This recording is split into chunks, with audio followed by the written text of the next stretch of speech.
Aprendestes o que foi dito: amareis os vossos amigos e odiarei os vossos inimigos. Eu, porém, vos digo: amai os vossos inimigos e orai por aqueles que vos perseguem, que vos caluniam.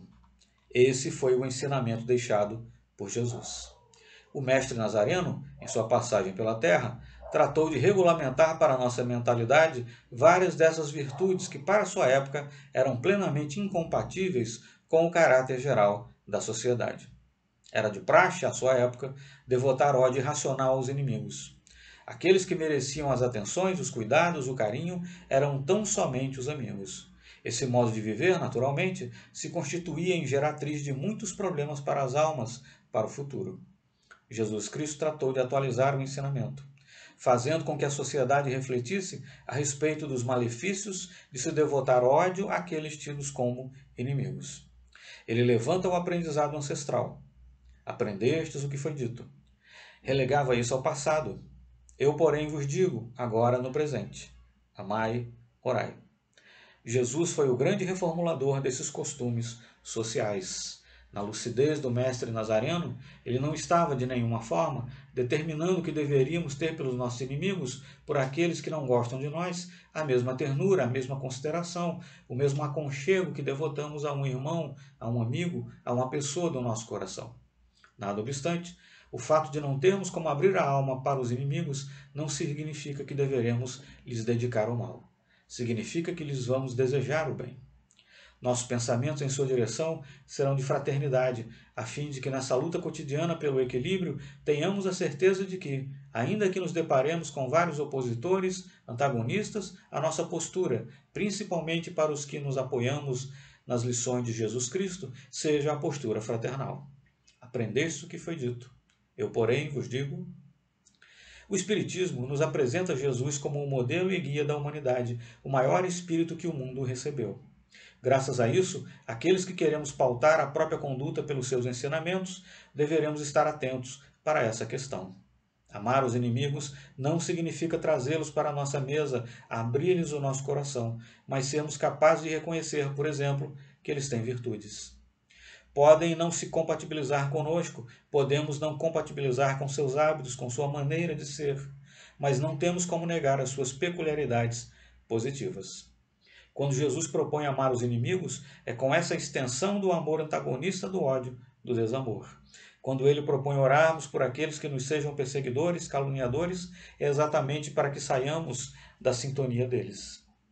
Se empreendemos um debate mental, uma agressividade psíquica, nos atrelamos a eles, passamos a nos vincular aos seus maus hábitos, aquilo que eles estejam realizando de negativo, e não teremos qualquer autoridade moral para fugir das consequências dessa tragédia interior. O cultivo do ódio é fundamentalmente desastroso. É comum observarmos na vida social as criaturas malignas, para quem desejamos o mal, se apresentarem bonitas, poderosas, ricas, enquanto nos aturdimos e nos frustramos porque nossos ideais de prejudicá-los não encontram eco nas leis de Deus. Não precisamos odiar ao outro para que ele responda por seus atos diante das divinas leis. Quando desenvolvemos no âmago do ser essas energias do ódio, da malquerença, nos assemelhamos a uma criatura que carrega lixo no próprio coração. Somos como um lençol freático, uma fonte de água pura, conspurcada pelo lixo, pela poluição, por tudo aquilo que prejudica a qualidade da linfa. Carregando ódio em nosso coração, nos tornamos fatalmente portadores de doença que nos poderá levar à morte moral. O desespero que aflora em nós, quando odiamos, não tem tamanho. Quanto mais o objeto do nosso ódio cresce, se desenvolve, conquista vitórias, mais nos aturdimos e nos infelicitamos. A proposta de Jesus de amar os inimigos é uma medida de salubridade, de saúde para sairmos da faixa do ódio que nos vincula a energias muito negativas. Amai os vossos inimigos é uma lição medicamentosa, porque não conseguiremos ser felizes carregando detritos no próprio ser, no próprio coração.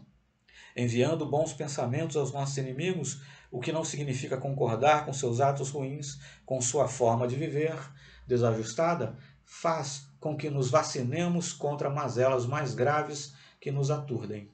Em toda parte ouvimos falar de baciloses, de viroses, micro-organismos que vão devastando o organismo humano. Como esses micróbios sobrevivem em nosso corpo realizando essa sorte de tragédias morais, físicas? Isso ocorre porque, enquanto portadores do bacilo, da bactéria ou do vírus, carregamos um tipo de energia, desenvolvemos um tipo de fluido profundamente nutriente para essas microvidas. Constatamos que quando temos a saúde fragilizada, ao nos aborrecermos, nos irritarmos, passamos a odiar, pioramos nosso quadro patológico. Desligados do amor, do bem e da harmonia, facultamos a esses micróbios a possibilidade de se desenvolverem em nossa intimidade. Então, a forma salutar de nos auto-vacinarmos é o cultivo do amor, o que levou muitos pensadores, muitos médicos a defender a tese de que quem ama não adoece. As criaturas capazes de amar desenvolvem em si uma ligação tão grande com as fontes da saúde que não adoecem mais.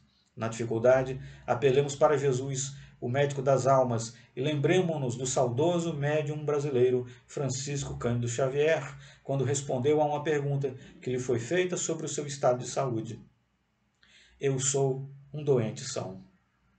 Ele estava resgatando problemas de outras existências, equívocos do seu passado, mas não estava contraindo erros na atualidade. Ele era um doente são, amando os inimigos e orando por todos os seus caluniadores.